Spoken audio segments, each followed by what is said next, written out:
Hey guys, we're here today at Hardracing with our Project Grom bike, and today we're going to be installing the driven rear sets. There's a pretty good amount of rear sets coming out, a few of that are already out. We really like the driven. They're made here in the USA. They've been making rear sets for a long time. Real nice thing about theirs is they're pre-assembled mostly, just a few little things to button up. And super high quality aluminum. Comes with a complete parts breakdown, and that's something that a lot of guys overlook until their bike falls over or they break something, is replacement parts. The driven being made here in the USA, and you get your own little parts fiche with it.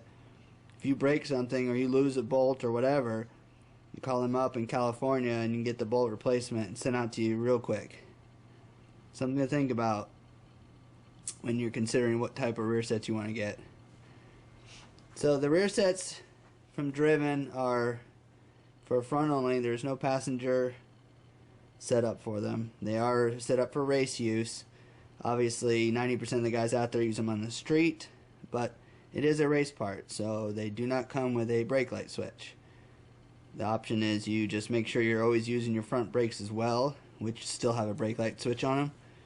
Or you can install a optional inline hydraulic pressure switch, which will replace your front banjo bolt on your brake lines, and when you press the brakes, the pressure builds inside that switch and activates your rear brake lights. So those are your two options, but just something to take into consideration when you're deciding on your rear sets. Really nice other feature with these driven rear sets is they can do standard shift or GP shift. So you can do 1 down, 3 up, or 1 up and 3 down. So that's pretty cool too. All in the same kit and no modifications. So we're going to do the install now. Hey guys, so the first step that we're going to do when we install these driven rear sets is we have to support the rear of the bike. And that's so that when we remove these 2 bolts right here, the center of the bike just doesn't flop down. So the next step is to remove the shift linkage from the transmission shaft.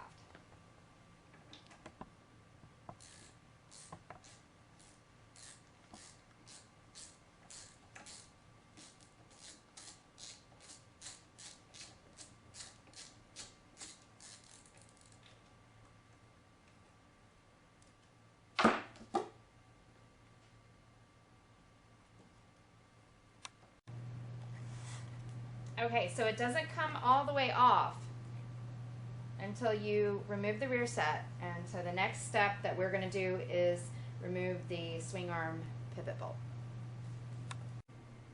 Okay, so the easiest way to remove the bolt is with an impact wrench.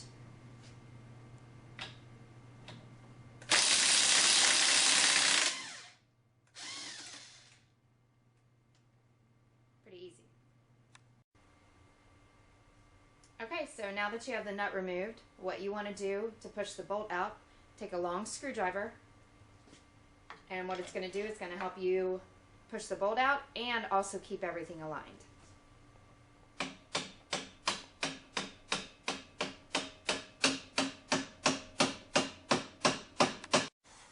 Okay, so now what you want to do is come over to the other side, remove the bolt, and then we're going to remove this lower bolt, and that way we can remove the rear set.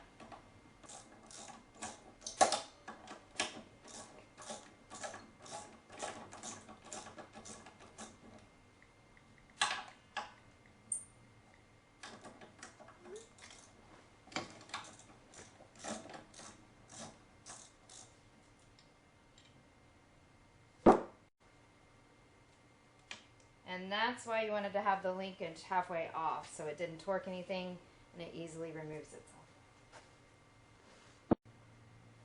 Now that we have the rear set removed, we need the very last piece off of it, which is the shift linkage. There's a cotter pin. What you want to do is pull that pin out, remove the spacer, and there's the shift linkage we need. The rear sets are set up for standard shift from the factory, but I like GP shift, So what you're going to do, if you want GP shift, is you want to take this piece right here, and all you're going to do is unscrew it and bolt it up to this point, and then you'll be able to set it up for GP shift.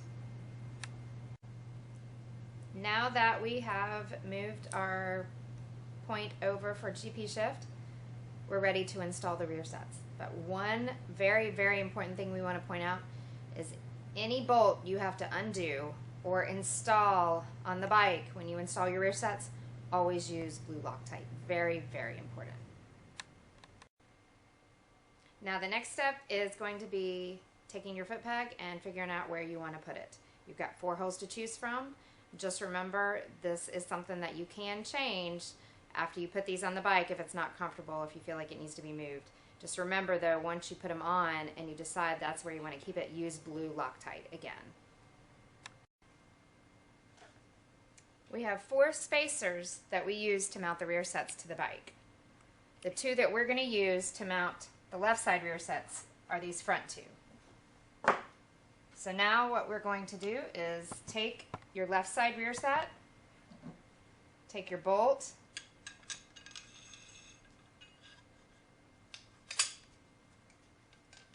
take the bigger spacer, put it on the bolt. Now what you're going to do is put the bolt back into the swing arm pivot.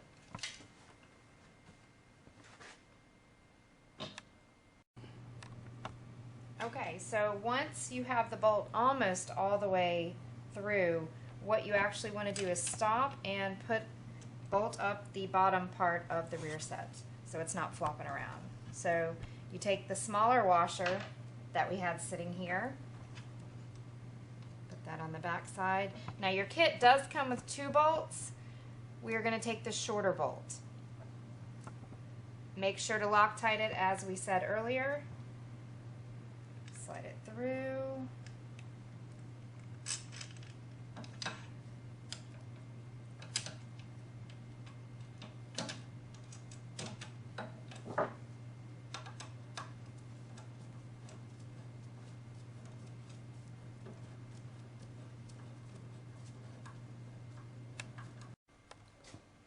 Okay, so now that you've tightened this bottom bolt, the next part is going to be installing the shift rod, and you're going to mount it to the shift linkage once you screw it all the way on. And where you mount it will actually be personal preference. That's totally up to you.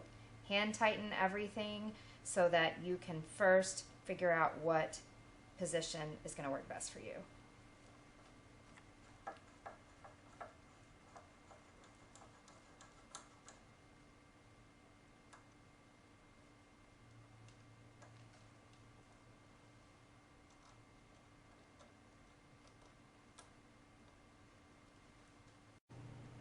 Now that we've finished the shifter side, we're going to come over to the brake side, and the first thing you want to do is you're going to unplug the brake switch. Brake switch is unplugged. The next thing we're going to do is loosen this bolt and pull the lower bolt out.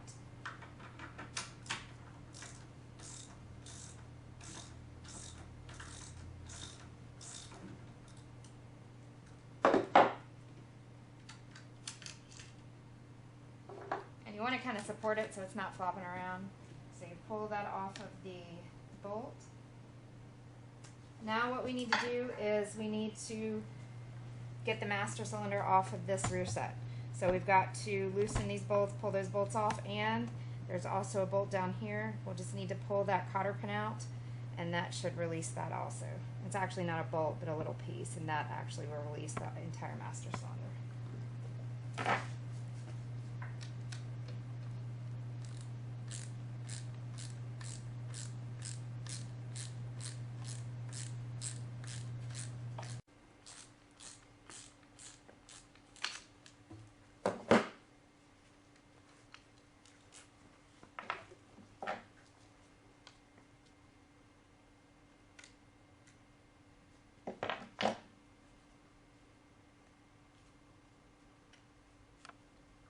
Push that little pin through once you pull the cotter pin out.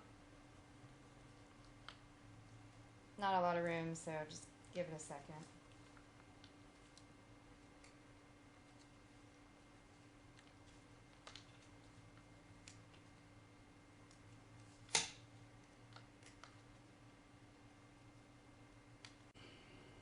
One little thing we did learn is easiest way to remove that last piece is to remove the return spring. Once that's off, it's 10 times easier. This little piece that you pulled the cotter pin out of that came off the stock master cylinder, it needs to be reused with these RearSets. You have to have that. So the easiest way to do it is to put it in between this piece on the RearSets in this little pocket. Put it in there first, line it up, and then what you want to do is just push it through. That's the easiest way to do it. Otherwise it's going to be a pain in the butt to try to do it any other way. Okay, and then once that piece is in there, what we'd want to do next is take that little cotter pin that you actually removed earlier, put it back into this little spot, push it in there. Now once you've got the cotter pin in place, the next thing you want to do is line the RearSet up with these two holes on the master cylinder. Take these spacers, you've got two of these, and they're labeled clearly on the baggie that Driven puts in the pack. It says master cylinder spacers. You want to take and put it in between the RearSet and the master cylinder. Then carefully take your bolt also that comes with the RearSet. Line it up.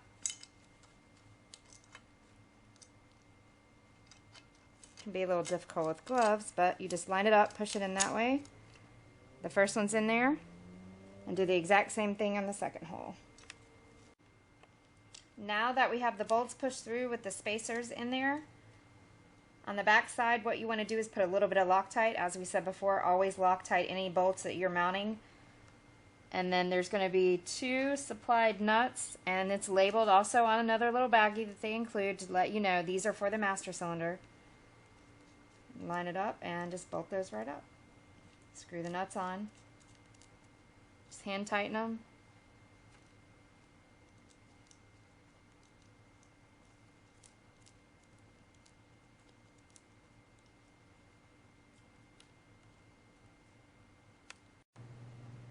And once you've hand tightened those 2 nuts, what you want to do then is take your wrenches and just torque them down. And once that's finished, we've got 2 spacers left in the kit.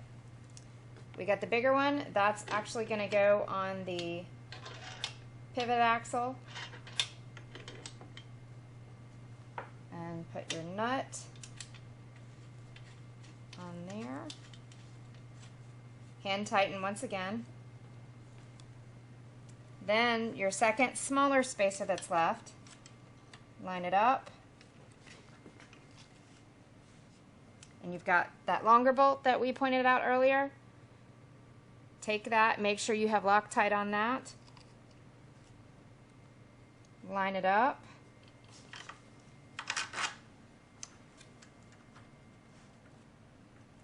And now that one's ready to be tightened as well.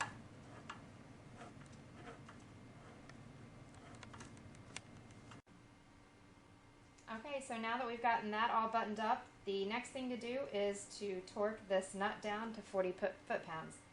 Now, if you're doing this by yourself, which some guys are, and what you want to do, easiest thing to do, is if you don't have somebody standing on the other side, just take a socket wrench, make sure this is below the foot peg, and what it'll do as I torque it, it actually will keep this from going up, but actually act as if somebody was standing here holding it, and that way I can do it by myself. So I've already got my wrench set at 40 foot-pounds.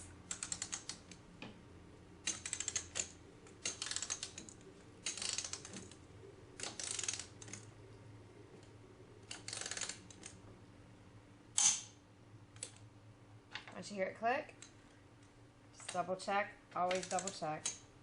One more time. And now we've got it torqued to the 40 foot-pounds.